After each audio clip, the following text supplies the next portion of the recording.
News NCR की ग्रामीण यात्रा में आप सभी का स्वागत है। मैं हूं आपके साथ प्रताप चौधरी। ग्राम पंचायत हसनपुर में हम इस समय बैठे हैं और आप जैसे कि देख ही रहे हैं कि ग्राम पंचायत, जिला परिषद, बीडीसी, इनके चुनाव अपने हरियाणा में चल रहे हैं। 3-4 चरणों में अपने यहाँ पर हरियाणा में चुनाव हुए हैं और इस बार फरीदाबाद और पलवल जिले के अंदर चुनाव चल रहे हैं। चुनावी सरगर्मी तेज है और सभी कैंडिडेट्स अपने अपने प्रयास में लगे हुए हैं। जनता जनार्दन को लुभाने में लगे हुए हैं। अपने अपने कोशिश कर रहे हैं कि वोट वो जितने हो सके उतनी बटोर सके। अपने समाज के साथ में, समर्थकों के साथ में लोगों से वोट मांगने की अपील कर रहे हैं। और आप मेरे पीछे ये सभी लोगों को देख रहे हैं, ये सभी गोविंद जी के समर्थक हैं।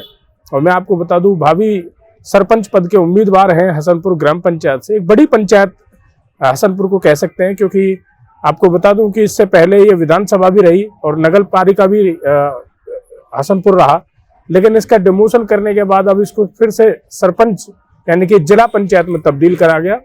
ये एक कहीं ना कहीं बड़ा डिमोशन हसनपुर क्षेत्र के लिए है और इसको आप एक छोटा शहर और एक कस्बा भी कह सकते हैं, क्योंकि लगभग 10,000 से ज्यादा वोट इस गांव में है।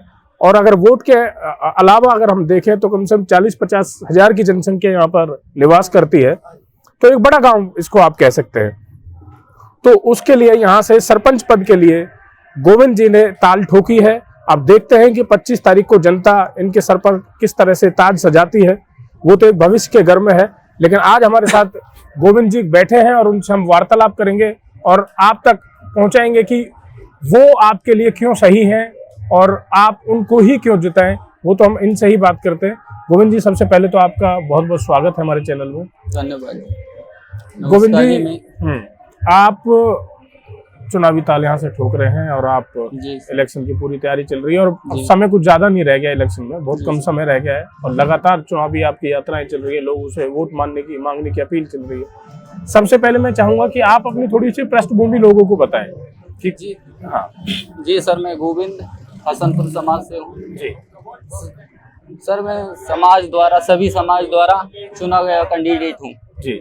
और मैं सभी समाज को, सभी जातियों को बराबर मान के चलता हूँ। बहुत बढ़िया सर, मैं छोटी सी फैमिली से हूँ, एक किसान का लड़का हूँ जी।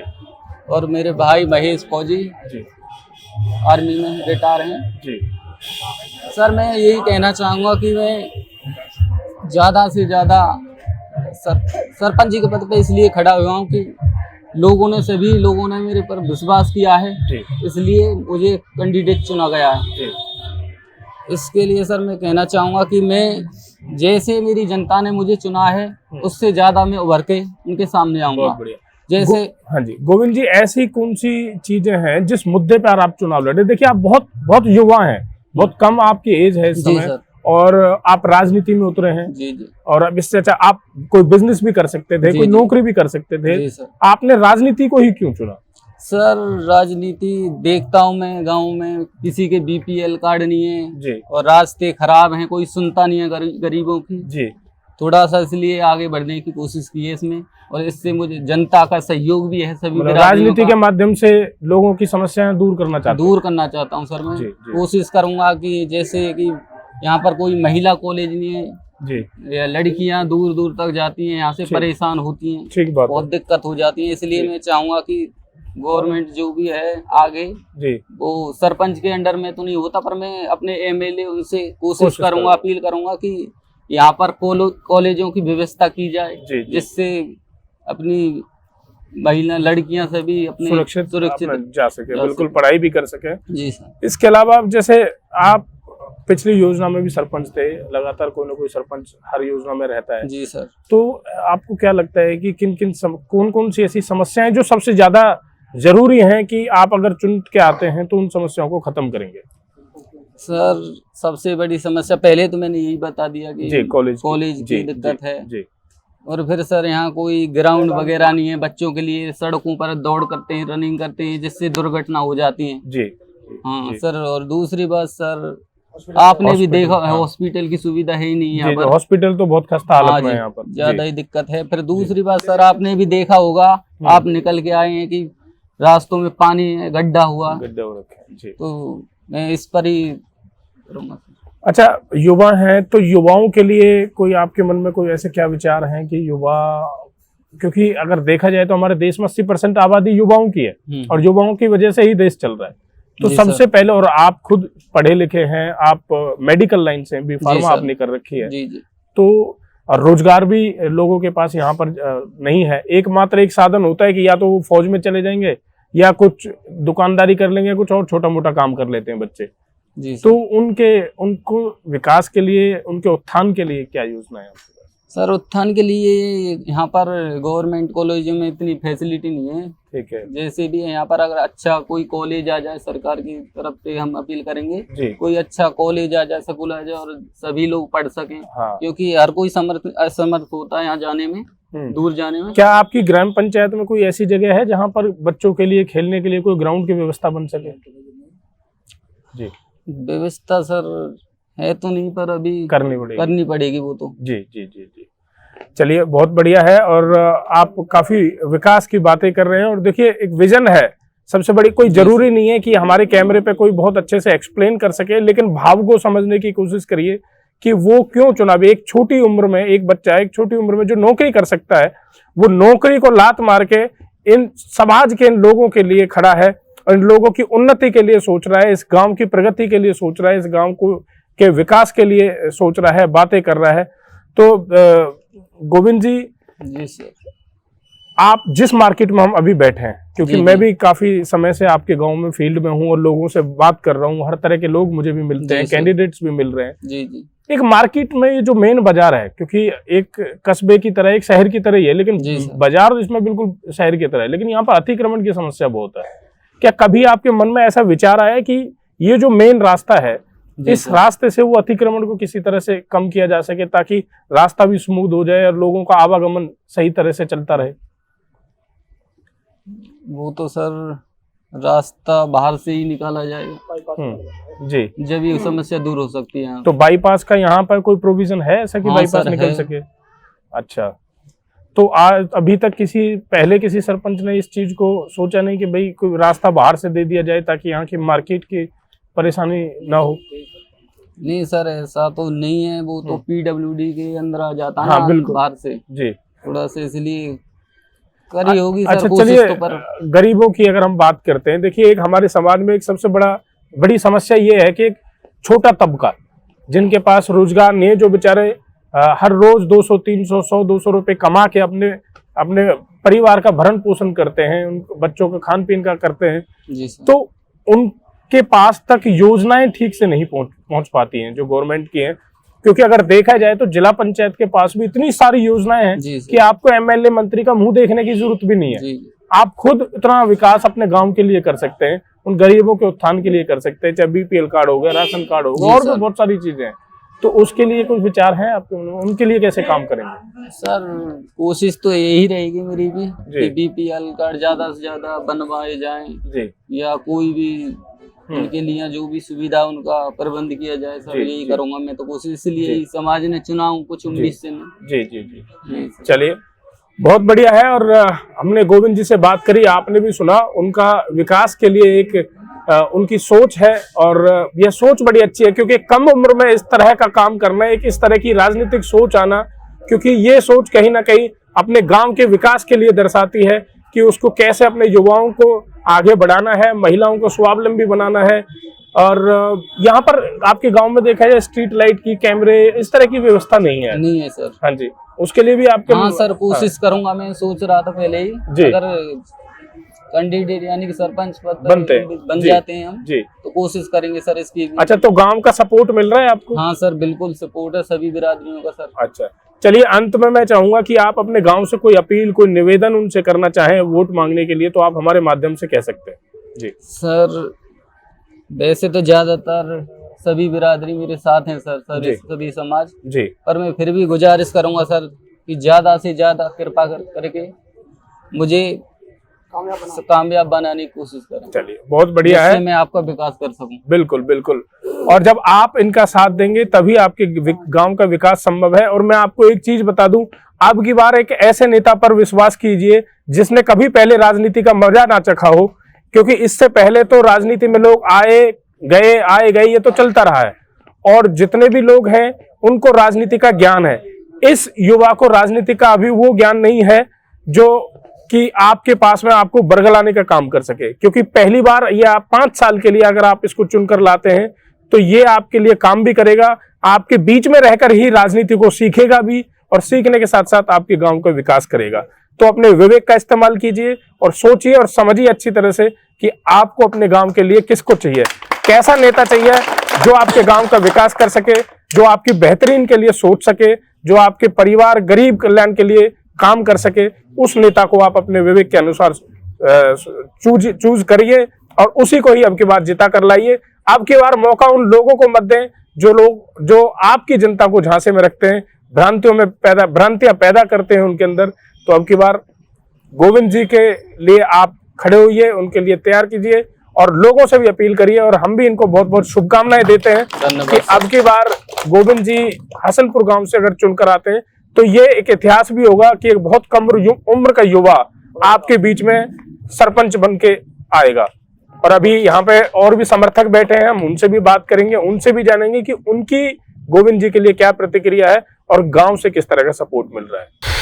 अभी हमने गोविंद जी का साक्षात्कार किया और उनसे बात करी और उनसे जानने की कोशिश की कि वो अपने गांव के लिए किस तरह का विकास कार्य करेंगे, उनके मन में क्या ऐसी योजनाएं हैं और क्यों वो इतनी कम उम्र में राजनीति में कदम रख रहे हैं, इसके पीछे उनकी क्या सोच है, क्या लॉजिक है। तो उनसे आप सभी ने वो सारी बातें सुनी भी हैं। अब यहाँ की जनता जनार्दन से हम बात करेंगे जो उनके समर्थन में यहाँ उतरे। और आप देखिए, हमने और भी इंटरव्यूज आपको दिखाए हैं, लेकिन इतनी संख्या में किसी समर्थक, किसी कैंडिडेट के समर्थक हमने एक साथ इस तरह से बैठे हुए नहीं देखे।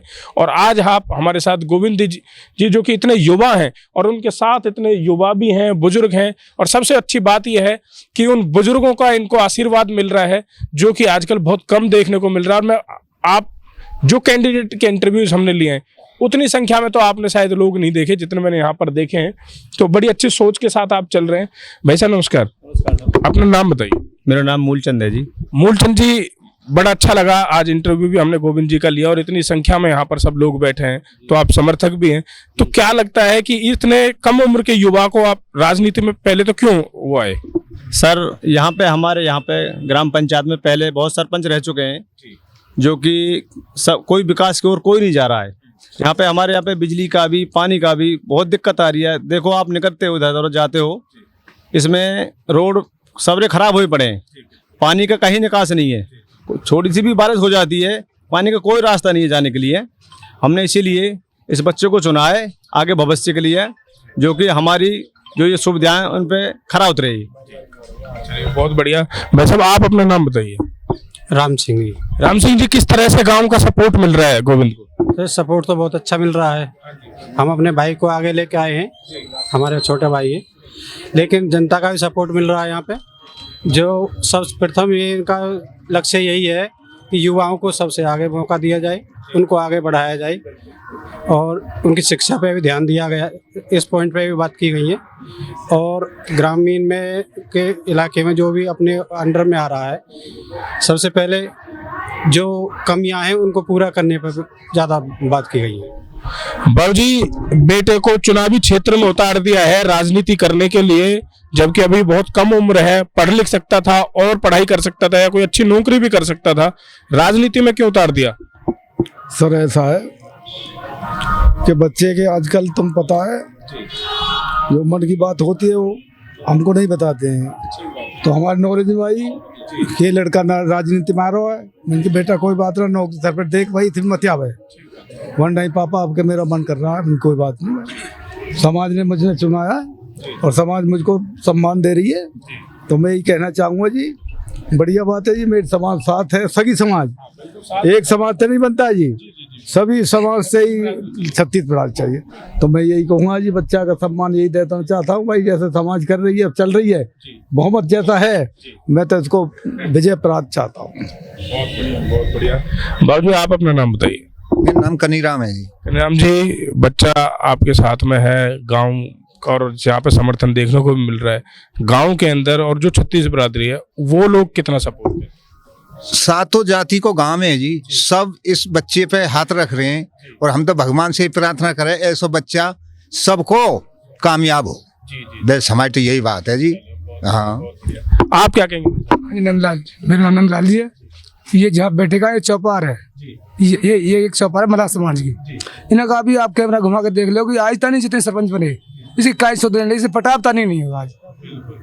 और ये आप कब कैमरा का तुरंत दिखा भी दें इनको। तो पहले से तो हम दुखी करके इस नौजवान को इसलिए लाए थे कि ये हमारी सुनेगा भी और विकास करेगा भी। बिल्कुल बिल्कुल, और बिल्कुल सही बात कही भैया ने, क्योंकि नौजवान ऐसा चाहिए जो हमारी सुने गांव के, क्योंकि ये वो जो ग्राम पंचायत होती है उस गांव के लोग किसी एमएलए के पास चक्कर नहीं काटते, उनके लिए सिर्फ एक जो सरपंच है वही माई बाप होता है, और उससे ही वो उम्मीद करके चलते हैं कि वो हमारे लिए विकास करेगा और हमारी सोचेगा। अब जैसे भैया ने बताया कि जहां पर अभी हम बैठे हैं और खड़े हैं और जहां पे ये इंटरव्यू चल रहा है ये एक चौपाल है, लेकिन ये कहीं से भी देखने में नहीं लग रही है कि इसको चौपाल कह सकते हैं आप। तो बिल्कुल सही बात है कि गांव का विकास तभी होगा जब नौजवान उनके बीच में होगा। आप नाम बताइए बाबू जी। मेरा नाम सुखवीर है जी। ऐसा है जी कि मतलब अब से ये तो भला हो उस सरकार का जो हमारे बीसीए के लिए जो है अब के पहली बार जो है हमारी सरकार ने सुनी है। अब तक जो कास्ट बनी थी, सरपंच जो बने थे अब तक, वो गरीब की कोई भी नहीं सुनता था। आपने देखा होगा ये रास्ते इनका क्या हाल है। इसलिए जो हमारी जितनी भी गरीब जनता है, गरीब बिरादरी है, 36 जात यहाँ में हसनपुर के अंदर, उनके लिए उन्होंने सबने इस बच्चे को सहयोग दिया, तन मन से सहयोग दिया है। और हमारा भी तन मन से सहयोग है कि भगवान अगर भली भली करेगा तो ये बच्चा 100 नहीं 101% सरपंच बनेगा। बहुत बढ़िया आशीर्वाद मिल रहा है। आप नाम बताइए बाबू जी। अमीला अलेक्स पार्षद हूँ जी मैं पहले। अच्छा, पार्षद साहब आप तो राजनीति से परिप्रेक्ष्य हैं और राजनीति को बहुत अच्छे से समझते हैं, आप बताइए जी। पहले यहाँ जनरल आती थी जी, अब के सरकार ने हमारी ने ये बीसी भेज दी है गरीब आदमी के लिए। पहले सरपंच जो काम करे है विकास कार्य सही नहीं करे है। हमारी पंचायती चौपार है, ग्रांट आई खा जाते थे, अभी तक ये फोटो ले लेना भाई साहब चौपार, हाँ ये आज तक नहीं बनी है। हमारे गिरारे ऐसे हैं, बच्चे स्कूल आते जाते हैं कीच में हो जाते हैं, कोई विकास कार्य हुआ ही नहीं। मैं उनके साथ रह लिया। ये गोविंद जो लड़का है, हमने सभी बिरादरी ने सुन के पंचायत की तरफ से इकट्ठा होकर के ज़्यादा से ज़्यादा ये लड़का युवा पढ़ा लिखा इसलिए चुना है हमने कि ये सरपंची पद निकाल सकता है और सरपंच हमारा है भी। चलिए ये बड़ी अच्छी बात है कि जीतने से पहले ही लोगों ने सरपंच उनको मान लिया है। ये बड़ा एक आशीर्वाद गोविंद जी के लिए कह सकते हैं, और हम भी उनको शुभकामनाएं देंगे और कोशिश करिए कि गांव का जो समाज है अब की बार एक गरीबों के लिए, गरीबों का नेता अगर अब की बार हम इसे कह सकते हैं, जो कि खड़ा हुआ है और गरीब उत्थान के लिए काम भी करेगा। सबसे बड़ी बात है कि गाँव के लिए विकास की योजनाएं लेकर आना, और उस विकास की योजना तभी आपको कोई ला के दे सकता है जब वो खुद शिक्षित हो, खुद उसके अंदर ये समझदारी हो। और सबसे अच्छी बात यह कह सकते हैं कि गांव में कहते हैं अभी तो कच्चा बालक है, तो कच्चा बालक को पकाने के लिए एक मौका जरूर दो और उसको 5 साल जरूर दो। नमस्कार, धन्यवाद।